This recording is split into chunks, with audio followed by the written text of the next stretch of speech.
The Timeshare presentation. You know that feeling when someone hands you a pen and your hand starts moving before you even decide to sign?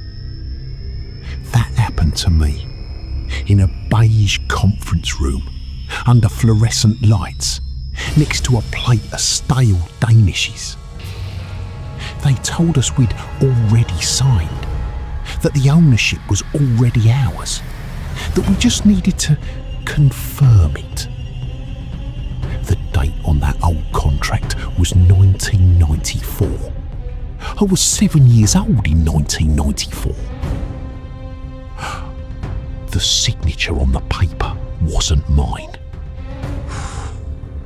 It was my father's. Let me back up. Let me tell you how it started, because by the time you understand what's happening in a story like this, it's already too late to walk out the door.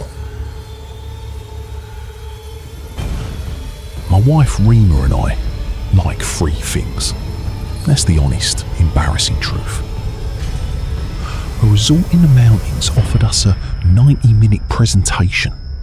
Free breakfast, free 2-night stay, no obligation.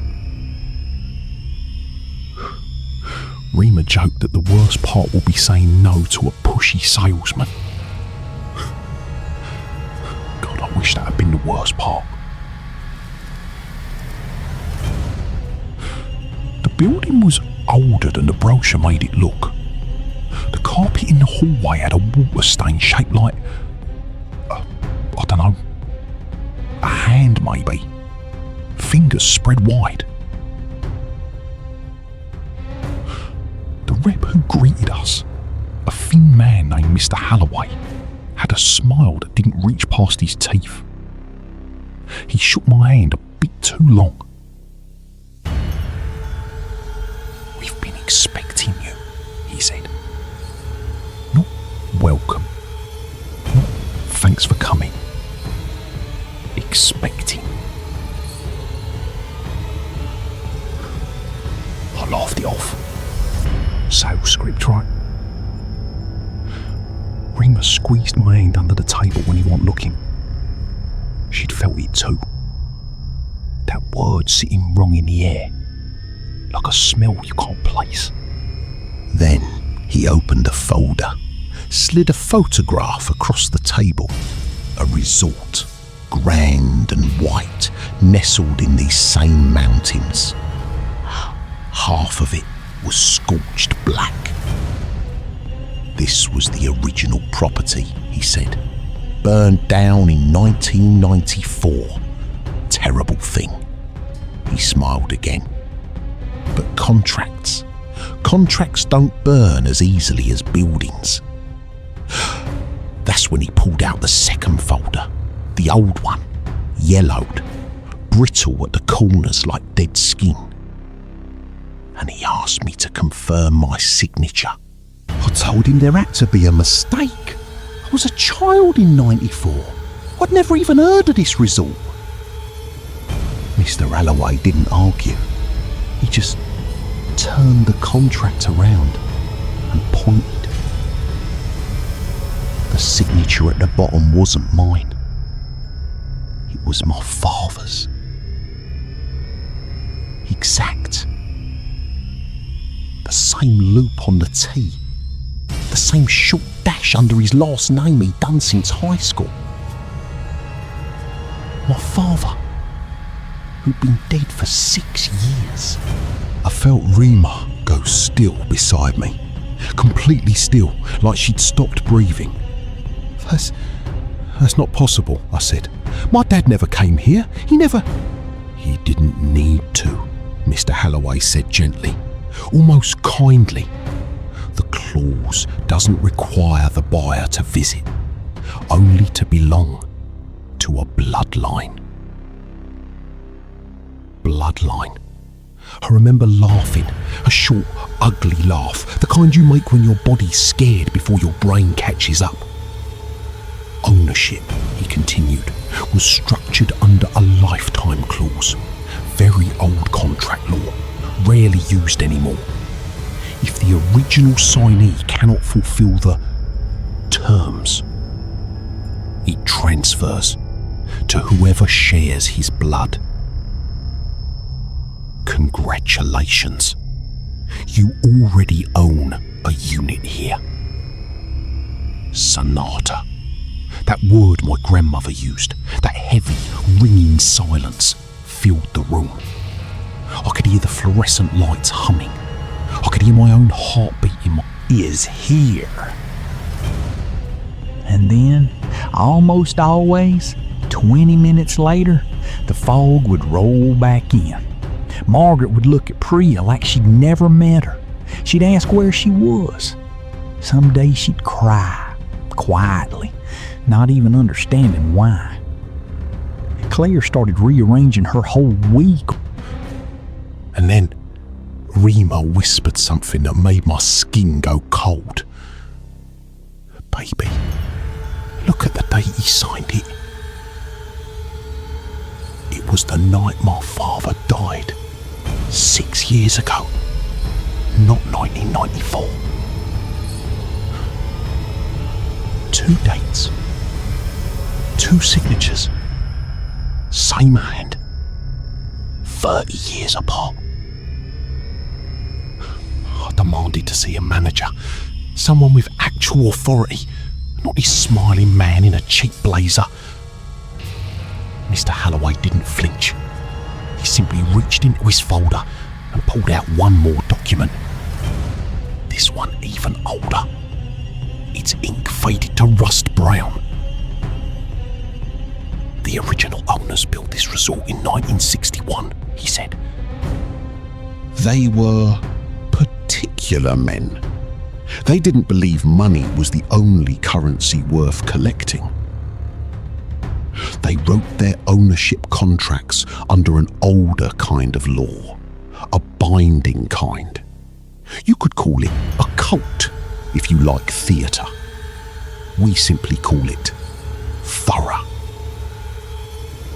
I asked what he meant by thorough. He smiled that terrible smile again. The resort burned in '94 because 17 guests tried to leave before their obligation was paid in full. Fire doesn't discharge a debt, Mr. Ahmed. It just changes the address where it's collected. My hands were shaking. I looked at Rima. She'd gone pale, staring at the scorched photograph like she recognised something in it.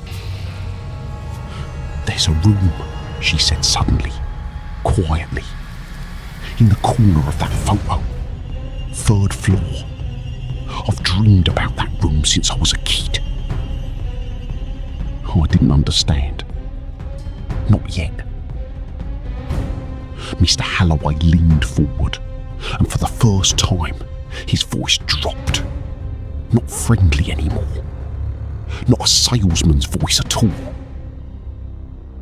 The debt isn't money. It never was. Money is what we tell the living buyers, so they sign willingly. The bloodline owners, you already know. Somewhere under all that noise in your head, you've always known. Known what? I said, louder than I meant to. The lights flickered. Just once. That your father didn't die in a car accident 6 years ago, he said softly. He came here. He finished paying.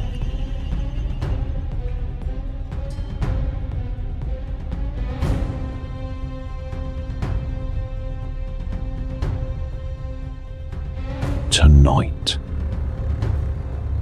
it's your turn. I grabbed Rima's arm. We stood. I told him we were leaving, that none of this was legal, that we called the police, a lawyer, anyone. Mr. Holloway didn't stop us. He didn't even stand. You can walk out that door right now, he said. Go ahead. Nobody will chase you. There was a but in his voice. I could hear it hanging there like a held breath. But the contract doesn't need your permission to be honoured. It only needs your blood in the building. Once. And you're already inside. I looked down at my hand, the one that had shaken his at the door. There was a thin, dark line across my palm.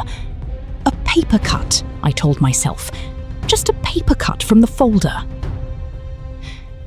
But it hadn't hurt when it happened, and it was still bleeding. Slowly, steadily, like it wasn't in any hurry. Rima grabbed my hand to look, and gasped so sharply I felt it in my own chest, because the blood wasn't falling onto the floor. It was sinking into the old contract, into the paper, being absorbed drop by drop, like the page was thirsty. And beneath my father's signature, beneath the date he died, a third line was appearing. Fresh ink blooming up from inside the paper itself, like it was being written from underneath. My name, forming itself, letter by letter. Mr. Halloway finally stood. He straightened his jacket, and for the first time, his smile looked almost sad. "Third floor," he said. "Room 194. She already knows the way." I turned to Rima. She wasn't looking at me anymore. She was staring past me, down the hallway with the water stain shaped like a hand, and her eyes had that same glassy, faraway look my father used to get in the weeks before he died in a car accident. "I remember this hallway," she said, in a voice that wasn't quite hers. "I've walked it before." "Rima, we've never been here." She turned to look at me and smiled with my father's smile. "You haven't," she said, "but my blood has." I don't remember deciding to follow her. I just remember my feet moving, the hallway stretching longer than it should, the lights humming lower and lower until they sounded almost like breathing. Room 194 didn't have a lock. It didn't need one. Inside, the walls were scorched black, though the rest of the building was untouched. 16 names were carved into the plaster, deep and old. Rima's hand, not mine, reached out and traced a 17th space. Empty. Waiting. "They never finished," she murmured, in that voice that wasn't hers. "One more, and the lease renews for another 30 years. I grabbed her shoulders, tried to shake whatever this was out of her eyes. "Rima, look at me, please." For 1 second, one horrible, hopeful second, she blinked, and it was her again. Scared, human, my wife. "Run," she said. "Don't sign anything. Don't let them..." Her eyes went glassy again mid-sentence, like someone had turned a dial. And behind me, in the doorway, Mr. Halloway's voice, calm, patient, endlessly patient. "There's no rush," he said. "We have all the time in the world. And so, Mr. Ahmed, does your bloodline." I want to tell you we got out. I want this to be the part where the hero breaks the spell, burns the contract, saves the day. But I'm telling you this story from somewhere with very good lighting and very good coffee, and a folder on the table in front of me with your name already typed at the top. Because here's the part nobody tells you about these old debts. They don't just pass through blood. They pass through anyone who listens too closely to how they were paid. So tell me, did you sign anything today?